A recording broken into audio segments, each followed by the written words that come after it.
Hey everyone, Rob from Southgate Media Group here. Before we get started with this podcast, we have a quick message. If this is your first time checking out the show, we love that you found us and we really hope you enjoy it. What we have to say is for the subscribers, if you enjoy our shows, would you please donate to help keep these going? We don't want to have to put traditional ads on these shows, but this does cost money, so we really do rely heavily on donations.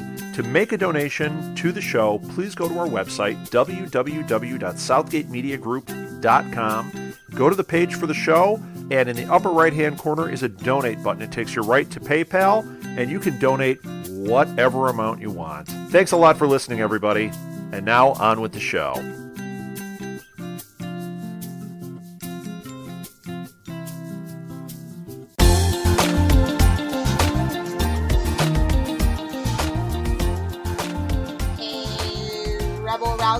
Welcome back to another installment of Rebellion Reborn, a segment of Primatech Files, which is, of course, a Southgate Media Group podcast dedicated to all things Heroes, and in this case, Heroes Reborn related stuff. I am Lilith, and on the hunt for Evos, with me is...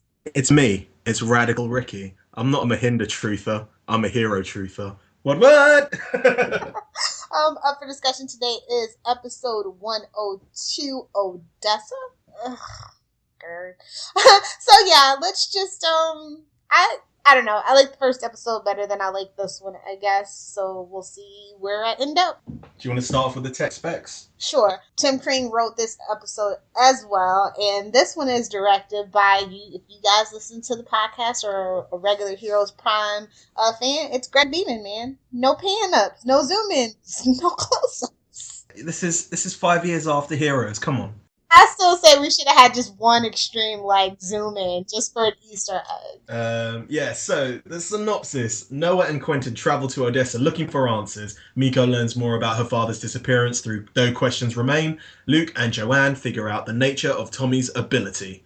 So yes, the first thing I'm going to do is I'm just going to talk about quick Easter eggs, which I managed to pick up from the episode, and then we'll go more into the episode. So yeah, obviously there's Yamagato Tower, which is in the horizon of their house or the apartment.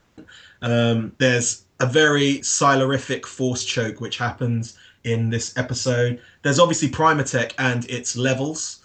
And then when we go into HRG's office, he pulls down a series of books. One of them is The Invisible Man, which is obviously, I think, a reference to Claude.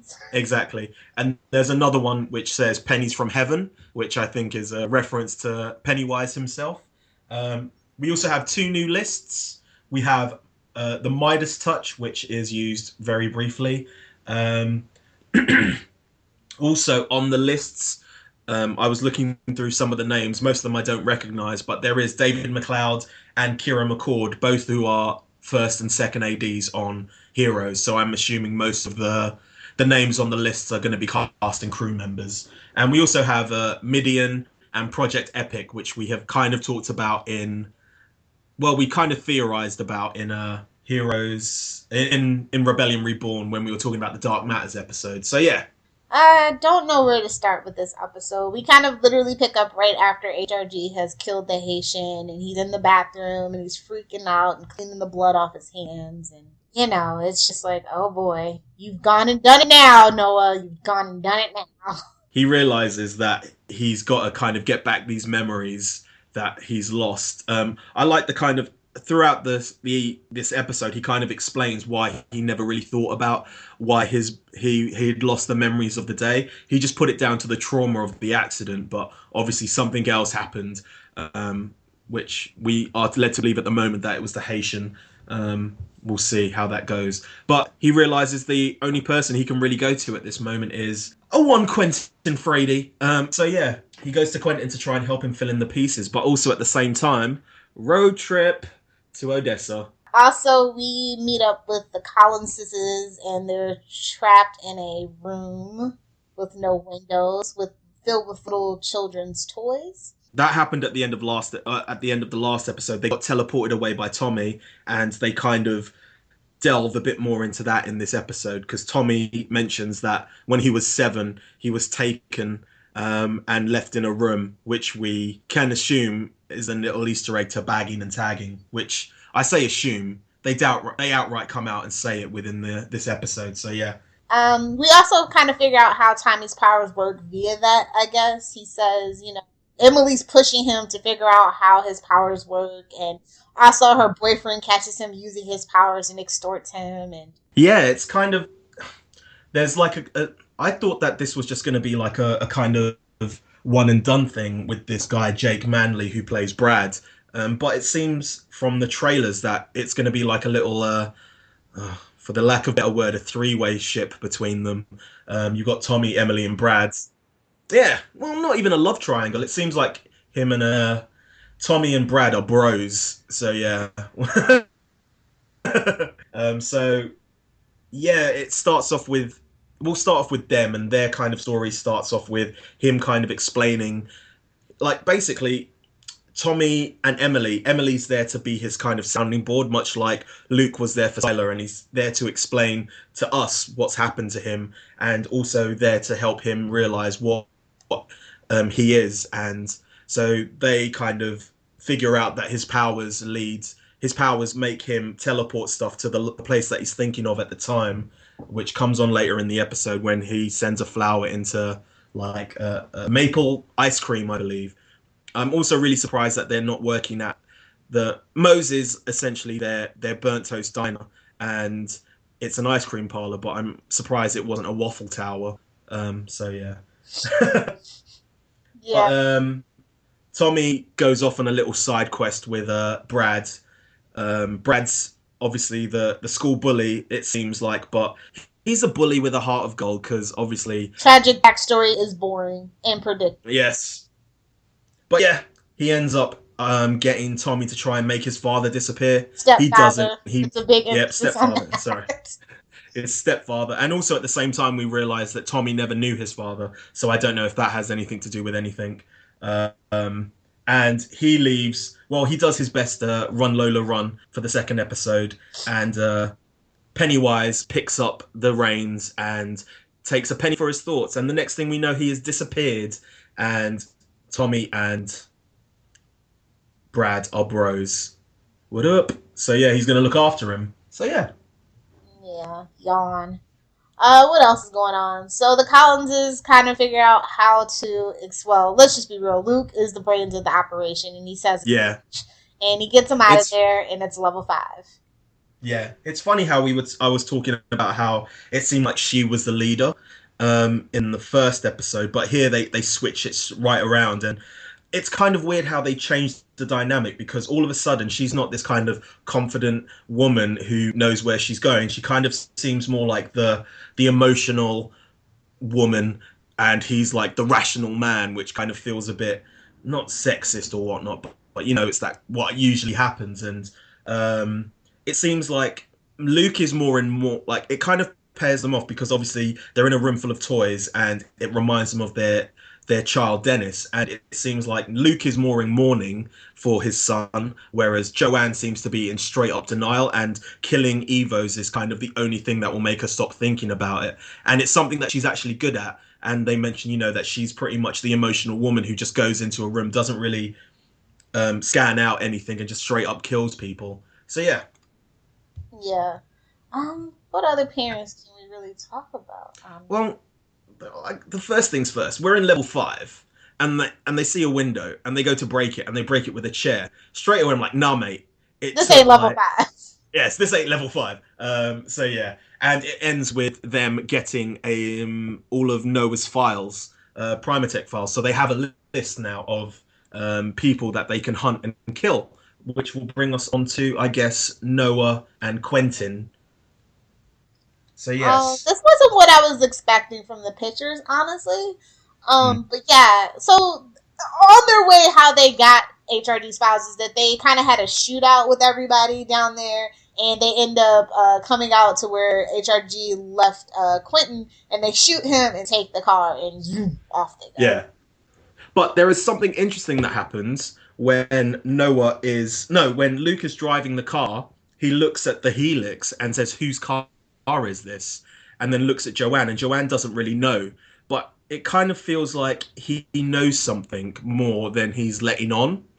like, especially when you look back at the kind of Aurora trailer, it kind of seems like they might know each other, if you catch my drift, because he's all. Do you know what I'm saying? Like, it's weird. It's a weird little thing that they left in the show. So I wouldn't be surprised if Luke Collins and Noah Bennett kind of know each other from, maybe the 5 years in between here. Do you know what I'm saying? The 4 years. So yeah. Or did you not see that? No, I totally get where you're coming from, but I think he might actually have because he's ruined it and said that he has a power. So now I think he has that power that Styler stole, where you can touch and get a memory. Yeah, but it's like maybe. A really basic form right now, maybe. Yeah, maybe. But yeah, Noah. It starts off with Noah just bailing out Quentin and saying that he needs him. So they end up going to Odessa. They go into his old room. I like the kind of idea that, there's levels and the levels are pretty much untouched. And there's still people kind of working there. I'm kind of a bit confused about the Renautus kind of Primatech connection, like whether Renautus has always been in charge of Primatech or if Renautus just brought out Primatech just for its files. I think it probably happened after Claire came out. Like they gave them enough time to get back on their feet, and they were like, hey, they did the research, figured out they'd been bagging and tagging for how many ever years or whatever, started putting the pieces together, bought the company, and kind of just led them like lambs to the slaughter for this big ego event. And then we get the kind of Quentin backstory, which we already know, but it's still pretty touching to see. He's essentially getting strangled by Noah, and Noah doesn't really trust him at this point. And all he has to say is that he's looking for his sister. And I felt quite, I felt for him at that moment in time, because for the most part, we just see him as this kind of comedic conspiracy nut. And there you kind of see a real human being. And then they basically say that they're going to work together and try and find Claire. And it begins with a handshake, but before the handshake, Noah says, no more secrets, no more omissions. And I'm like, Noah, you're the king of secrets, come on. I know, right? But yeah, and then Noah ends up going down into the levels, and we learn more about what seems to be the kind of big storyline, which is something about Midian, which I think is the kind of containment field for Project Epic, which seems like, this guy...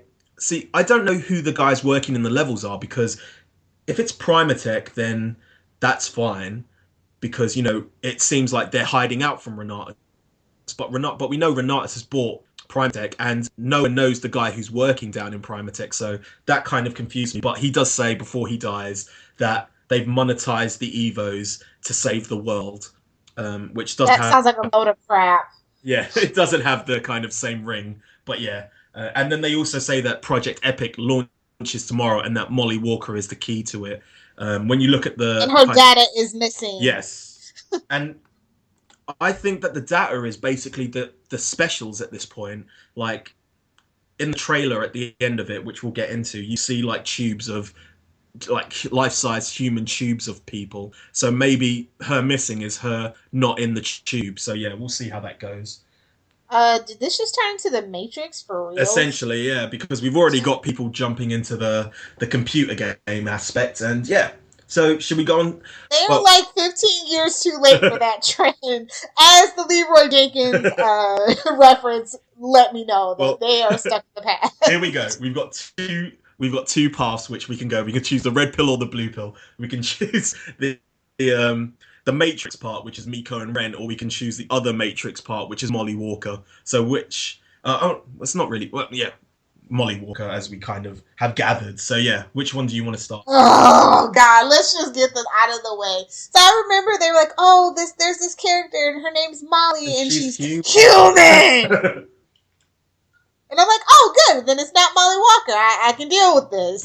And they lied to me. But maybe... just maybe, their powers are being taken from them in this Project Epic thing, and that's why they say she's human, because she doesn't have any powers, because they've been taken by this epic machine. So why are they looking for her? Oh yes, I suppose. Ugh. He's the key to the whole system. Yeah. That's what he says. Anyway, they straight up lied to us, Ricky. Just it's okay. I'm doing my best radical kind of trying a hero's apologist here. So yeah, we meet Molly, who, for lack of a better word, she's a grifter. Noah's looking for her, but also we meet Eve Harlow's character, who we later find out from the Inside the Eclipse is named Taylor. Is it me? She looks like Nora Jones, and it's freaking me the hell. No, Nora Jones and Rachel Weisz had a baby. That's what it would look like. Is it just me, or did you see a little chemistry between the two of them when they're talking, when she saves her afterwards? Because I did, and I was like, is this going to happen? No, it's not. Is this clear? I know, I was thinking, is this a clear 2.0 situation? But yeah, we obviously know Molly is needed to launch Project Epic at this moment, but she's basically been, not captured, but she kind of is grifting, trying to grab some money off this Silas-style character, who I believe's name is... I have it here. No one cares. Taylor. No, Francis. Yeah, so she's trying to grab this money from Francis, who has the power of telekinesis. She gets away, is saved by Taylor, Eve Harlow's character, then drugged, and then brought back. So who is and these two are kind of in cahoots. Who are they working for?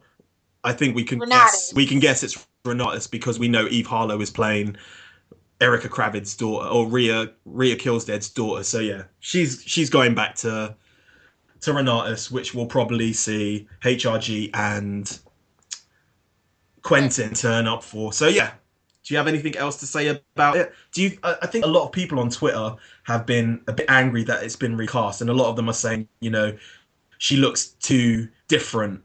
Oh, she looks way too old for 5 years to have passed. I mean, okay, puberty, sure, but whatever. Like, I was really upset that she was recast, but, like, it's not Francesca's fault, and I'm trying to, like, separate this character from that character. It's just so hard because they lied to us. If they would have just came out and been real about it, I would have been totally fine. Like, okay, things happen. Ishla couldn't come back. Sometimes honesty really is the best policy.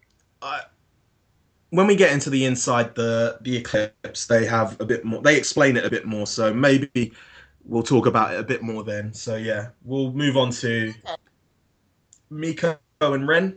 Oh no, actually, there is one thing I wanted to bring up about that little Taylor and Molly thing. When they're in the casino, there's like a sign on the wall which they kind of pan onto, and it says Evos with the circle and the line through it, which I think is another little nice piece of world building that they're doing without having to come out and actually say it. Well, yeah, but it's also an underground place, and so anybody who has an advantage, it's just like, I wouldn't want Evos could possibly rob me blind in there either. I think also the one thing, it's they're obviously doing the kind of Evos and humans as a kind of race relations kind of allegory. So I wouldn't be surprised. It's done an awful job with it. I wouldn't be surprised if in like one of the next couple of episodes you have Evos only kind of water fountains. So yeah, because they're a bit late with their references. So yeah, we'll move on to, speaking of references that are a bit outdated, Miko and Ren. So yes. Dude, okay, it's not even that it was the Leeroy Jenkins thing. This kid is a Japanese gamer. Japanese gaming culture is so above and beyond and so on point and create culture within themselves that for him to do a Leeroy Jenkins reference, I was like, hell no.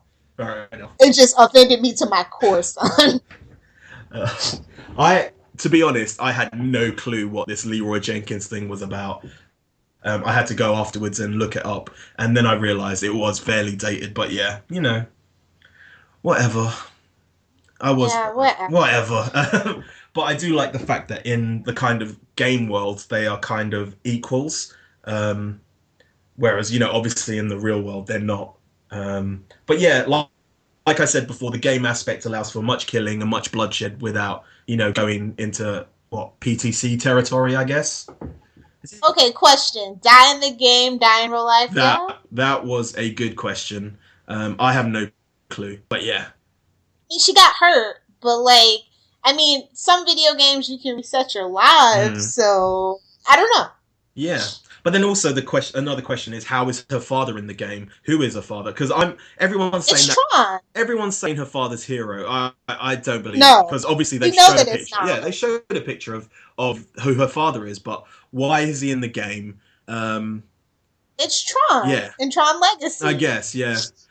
But also they had the chance to kind of save she had the chance to save him, but he said no, he still has stuff to do in here, and then he got sucked into, which we later find out is Yamagata Tower, or at least, you know, the real world, the computer game version of Yamagata Tower. But then that made me question what goes on. Like, so if she's in the computer world, does she recreate everything in real time?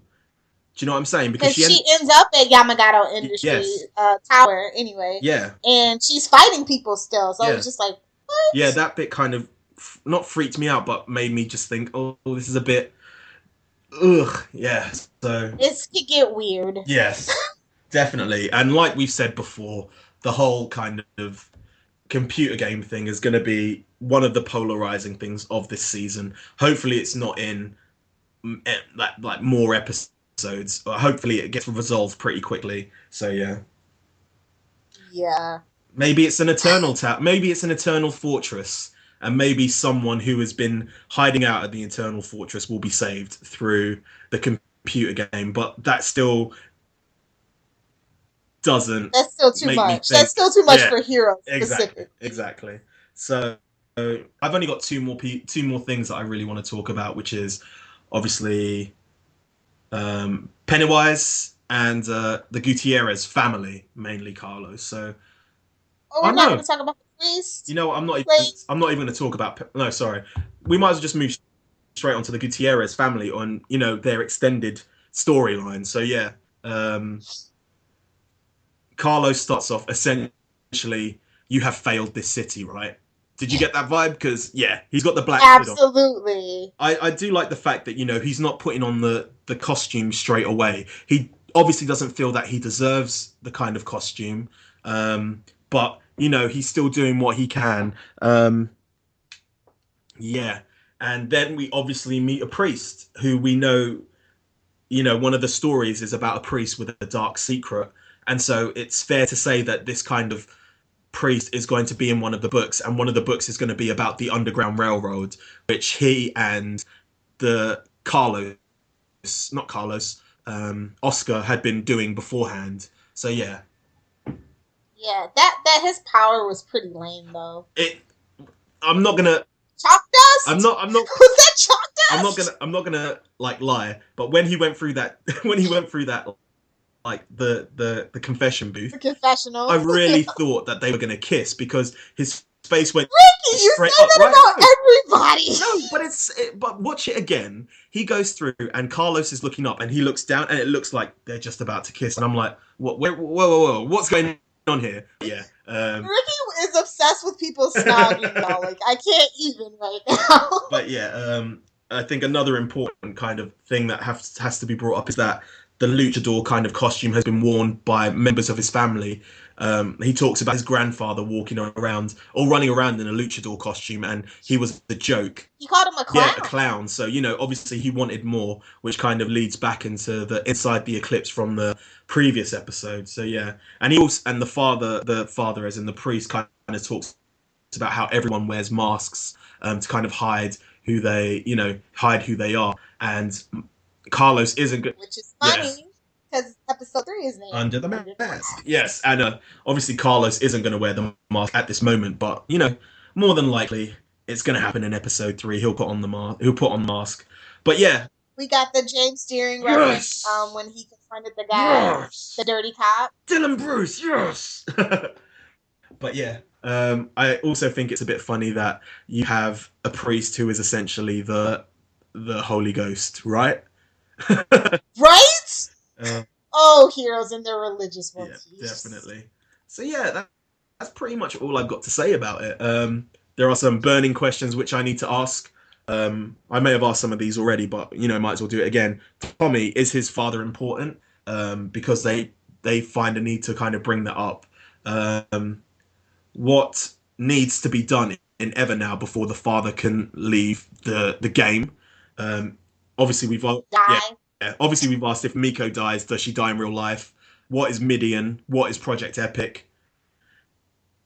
How does Miko's power work? You know, obviously we've talked about the traveling from home to the tower and then ending up having to fight people there, and Luke saying, "Whose car is this? Does he know Noah?" I think the Aurora trailer shouldn't be discounted at this point, because it seems like, you know, they've been, because when I first saw the Aurora trailer, I was like, oh, they kind of either are working together, or Zachary Levi knows more than he's letting on. So yeah. Well, it kind of makes, well, I don't think, maybe it should be discounted a little bit.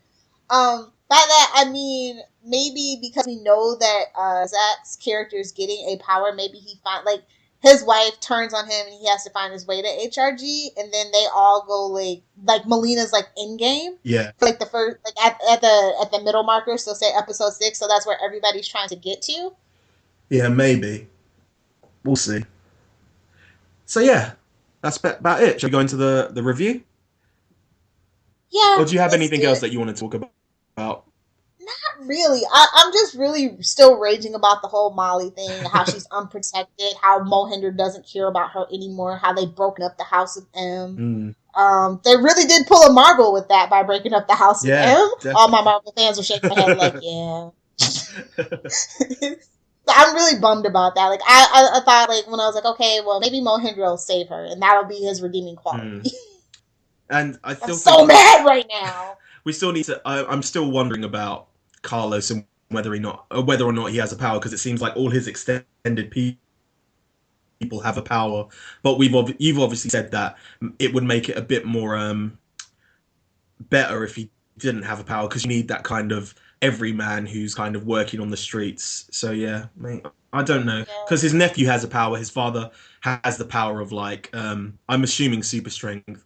I don't know who this priest is and what he has to do with them, but he has a power. So yeah, who knows? I guess we'll find out. Hopefully. I think that he might be the Mohinder redo. I feel like they thought, like, hey, we kind of really screwed that character up by giving him powers. So I feel like maybe Carlo, because Mohinder did want to help these people in any way that he could at first, and Carlos is also living in the shadow of his father and now his brother. Yeah. So I think I see a Mohinder parallel, and that would be nice. It's a very good point. Yeah, cool. Recap, review. Oh, every time.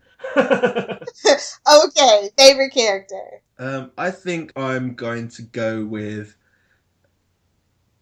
well, obviously I want to go with HRG, as per usual, but that's pretty much a given at this point.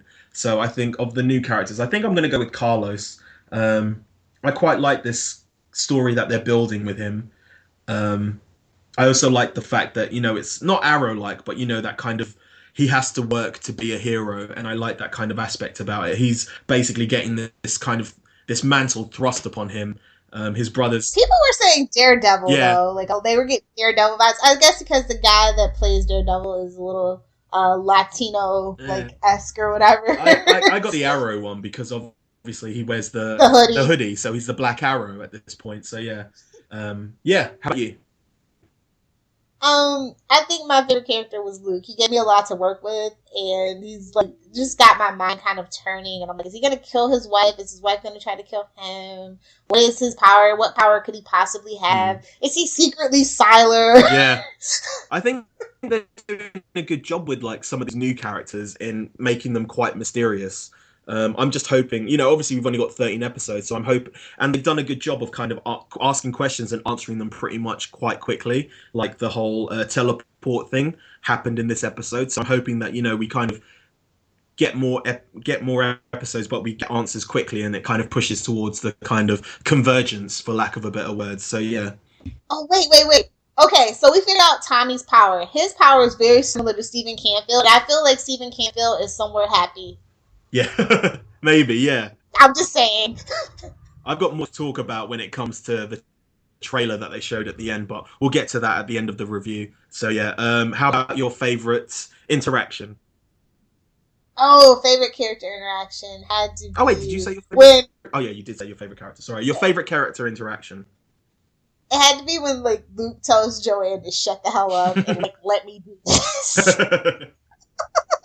Like, take charge, fine, Daddy, take charge. I don't care. I kind. It's not that I like the pairing, because I know you don't really have a fondness for them, but I can see why, I can see why they are how they are, and I'm looking forward to that kind of breaking up point, because it's obvious it's coming. It's coming, as the Haitian would say. Something big's coming. Something big's coming. Something big is coming. So yeah, I think my favorite character interaction is going to be Noah and Quentin. I really like their little kind of duo. I know you're not a big like, you were expecting more, but that bit where they kind of have that little skirmish and Noah like kind of sees that they're kind of kindred spirits because they're both searching for someone very dear for them. I think it's a really sweet moment. So yeah. All I know is in that scene when they play up the size difference between them, I know all the size different kink people were like secretly like starting their fan fiction for that, and he choked the life out of him just to the brink. Somebody mentioned it on Twitter, by the way, and they're only like a foot difference, but he said they decided to really play up the height difference, so they probably had him stand on like an Apple box or something. An iOS Apple box. Not joking. Lines. Do you have any favorite lines? Yeah, I'll just go ahead and say, for the hypocrisy of it all, where HRG's like, man, he's like, no omissions, no lies, we have to be honest, trust each other, and I'm like, you're gonna stab him in the back if you have to. I'm gonna go with where the hell have you been? I'm not exactly prison material, you know that. And then Noah's, shut up! Sorry, thanks for bailing me out. Okay, sorry. Sorry. And then when he asked about the Haitian, he's just like, what'd you... Oh. Yeah. I like the sorry. Thanks for bailing me out. Wait, why did you bail me out? And then he's just like, is there going to be a gun? I really like Quentin, like his kind of paranoia is really a really good aspect to the show, because obviously that's how everyone who is a hero or an Evo should kind of be feeling. And even though he's not one, he's still got that kind of paranoia about him. So yeah. Anyway. Yeah, I agree. I think the conspiracy layer adds something new and fresh to it. I hope they play that up more and not the other stuff. Definitely. Grade. What are you going to give this for a grade? B as in boy minus. Ooh. For why? I don't know. It's just something about the pairings that really, like, they're forcing these pairings already, and it just doesn't work for the most part for me. Like, I like Carlos and his nephew. HRG and Quentin are getting there. But Emily just feels like a convenient plot point is convenient, and it's like something sinister going on, but they don't want to admit it. It's just weird vibes that I just can't put my finger on where they're going with it. And Heroes, it's okay. Like, they're usually really predictable and telegraph their stuff, and when they don't do that, that's when things get weird and crazy and not in a good way. I kind of agree, but I like where the pairings are. I like most of the pairings for the most point. I can find value in most of them. Actually, I can find value in all of them. Whether or not they're successful in it is another matter, but I can find aspects of everything being quite good. I think I'm going to go with a C+, B- again. I'm kind of glad they did 2 hours together, because the first hour is pretty explanational, whereas the second one kind of has a bit more action. I saw a lot of people complaining about the amount of commercials, and that's obviously because most people are used to. But dude, it was limited interruptions. If they hadn't have pushed in that limited interruptions, I don't think many people would have had a bad thing to say about it. But because they were pushing limited interruptions, and the first 15 minutes had like a commercial every 5 minutes, that kind of brought everything down. But I kind of like commercials. After binge watching everything, having commercials is quite good, because it gives you time to breathe, time to absorb what you've just watched. So yeah, I'm still going to go with that. So yeah. So next up, we can talk about the little mini trailer that happened afterwards. So I'm just going to bring up little scenes that I spotted out. So obviously, it starts off with someone traveling to the Arctic, probably going to get Melina. Who it is, I don't know. Jose knows about El Vendigor. He's got him putting his hand on the suit. So yeah, there's obviously a picture of the three-person team: Brad, Emily, and Tommy. Pennywise is talking to Tommy about Destiny, and Tommy started to teleport himself. There's a scene of Walker, HRG, and Quentin saying to HRG saying to Molly, "You're the only one who can really tell me what really happened." How, I don't really know. Is Claire dead? And Molly saying, "Forget the past, save the future." Oh yeah. Okay, so Claire being alive is like part of the perfect plan. She is the only person that can tell him we're really happy, because remember when Maya asked about her brother? There you go. Yes. So we can find out if she is actually dead at this point. I'm really hoping that she's not dead, but he only gets to really see her at the end. Whether it's Claire or not, they could just do, that kind of back to camera hugging her, and that's how it closes out. I think she dies in the end of the series. Maybe. I hope so. She deserves it for what she did. I'm just saying. We have Erica Kravid talking about what they're doing being the next Big Bang, but without the noise or the mess. And she's also flanked by a man, a grey-haired man. He's on crutches at one point, and I'm kind of questioning who this character is. We obviously know that Quentin and Phoebe have different dads, but the same mother. So maybe that's Phoebe's dad. I don't know. I'm just theory crafting. They said that Phoebe's dad wasn't important. They're neither one of their parents, like their dad, was important. Remember in the Zach Crayley interview? Okay. They asked about that.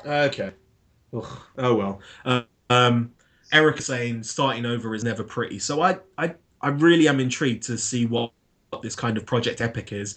I was bummed that Renautus wasn't. It was only like mentioned in the back. It was like a Linderman slow burn. Yeah, really. It's like a Linderman / Silas slow burn. But one that we're getting to in episode 3, because I saw on Twitter that Rhea said that her character was going to be more in episode 3, along with Melina. So I think we're going back to kind of the last couple of seasons of Heroes, where they concentrate on a few characters for a couple of episodes, then move on to the other kind of characters. Anyway, this trailer, we have Eve's character, Quentin, and HRG in a room full of tubes, which look man/woman size. The human race, and I've picked up like on the little flashcards that says the human race faces extinction. So from that, is Renautus' big plan to give everyone's powers, or like the heroes kind of? Some of the pictures have shown some of the pictures of Heroes Reborn. The title card has got the Earth as a kind of the eclipse, but then like it's kind of disintegrating, a la kind of Volume 3. I don't know. It seems like Here's my question, though. Okay, so you know how there's like the scientific names for like all the species and stuff, and we're like Homo sapien. Then what do they call the people with powers? Homo sapiens superior. What? No, I'm joking. I don't know. They just call Evos. Homo Evo. Evo. I'm just interested, because Renautus seems like a very scientific thing. I'm just curious if we're actually going to get like that Mohinder side of things. Maybe. Interesting. Do you want the Mohinder side of things, or do you want it to be like that fantastical Miko element? No, that fantastical Miko element is taking it too far out of the realm for me. It's the catalyst ramped up by 100, basically. I think anyway. I liked the whole scientific kind of nature of kind of Heroes to begin with. So yeah, I'm looking for that storyline to get out of town. Well, not out of town. I appreciate that they're trying something different with Heroes. I really do. But for me, as a fan of the original show, I think it's too much. But I can see the demographic that they're trying to get. So yeah. More about the trailer. It seems like Luke is wanting to give up. He's saying, why don't we just go back home? And Joanne walking away from him in a different scene. Carlos is surrounded by people in like white suits. And I started thinking there's a picture of Micah in that kind of white scrub. So maybe he goes to find Micah somehow, some way. There's pictures of, or not pictures, there's scenes of like Farah Nazan or like Nazine Contractor running about with Melina. But also it seems like she's with Carlos at one point. And the big thing I want to bring up is right at the end, Tommy is in the diner, and behind him is Emily, and she is frozen in time. So I don't know whether his power is starting to like evolve to To teleporting the Heroes. Master of Time and Space, or if Heroes turns up and says we have to save the world. So I think that's something that we can expect. I think it's a Heroes option.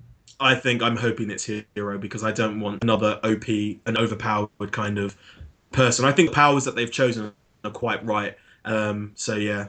But see, this is the thing though that like this that the first series had right, kind of sort of, especially when you look at Tyler as the big bad, is that they were basically Power Rangers. Everybody had a power that made sense to help defeat Sylar. Do you know what I mean?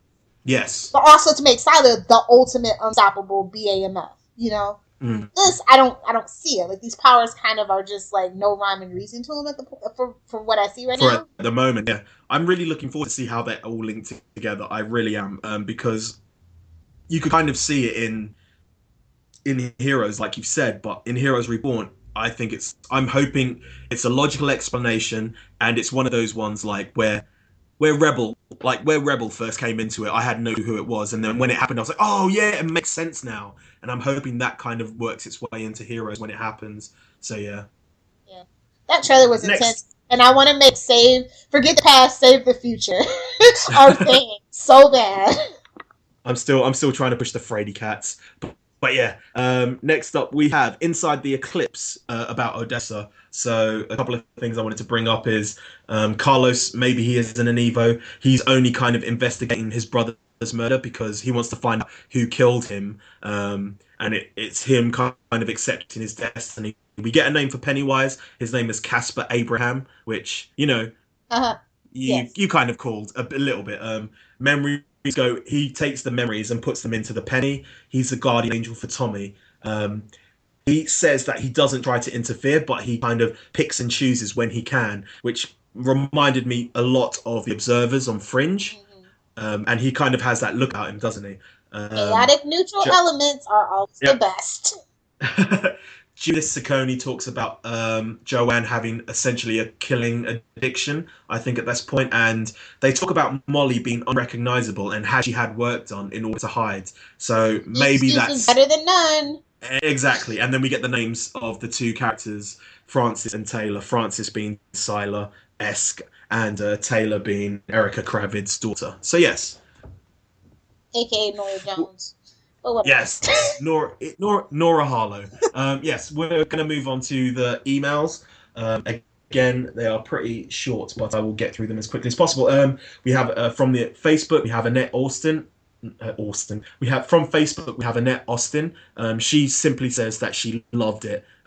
We have from Twitter, Jeff's Guitar 3. He says, I loved it. It was a great way to start, and I can't wait to see what comes next. He also asked us to. He does Heroes videos, so if you have to do is just go to YouTube and just search Jeff Bain Music and to see his videos. So yeah, from the Tumblr we got someone called Sundermounts, and they say, I absolutely loved it. It's truly a mix of old and new. Super stoked to see what the season entails.